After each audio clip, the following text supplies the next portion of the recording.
Police वाले मुझे घसीट के ले गए बट कान में कह रहे थे कि इस सरकार को हटाइए। ভারতের প্রধানমন্ত্রী নরেন্দ্র মোদীর বাসভবনের সামনে বিক্ষোভ থেকে আটক হওয়ার সময় দিল্লি পুলিশের কয়েকজন সদস্য তার কানে কানে বলেছিলেন এই সরকারকে হটাও। এমনটাই দাবি করেছেন লোকসভার বিরোধী দলীয় নেতা রাহুল গান্ধী। বুধবার এক সংবাদ সম্মেলনে রাহুল বলেন, তাকে টেনে হিঁচড়ে সরিয়ে নেওয়ার সময় কয়েকজন পুলিশ সদস্য ব্যক্তিগতভাবে মোদী সরকারের প্রতি অসন্তোষ প্রকাশ করেছিলেন। ভারতীয় গণমাধ্যম ইন্ডিয়া টুডে এ তথ্য জানিয়েছে।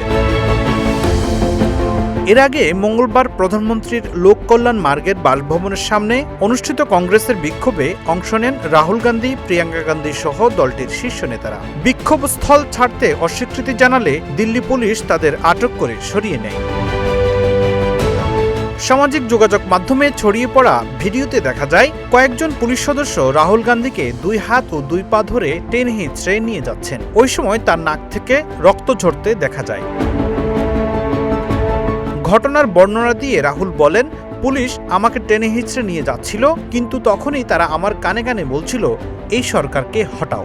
আমি রাজস্থান থেকে এসেছি, আমি হরিয়ানা থেকে এসেছি, আমরা শুধু ইউনিফর্ম পরে আছি। রাহুলের দাবি, দায়িত্ব পালনের বাধ্যবাধকতা থাকলেও অনেক পুলিশ সদস্য বর্তমান পরিস্থিতিতে সন্তুষ্ট নন।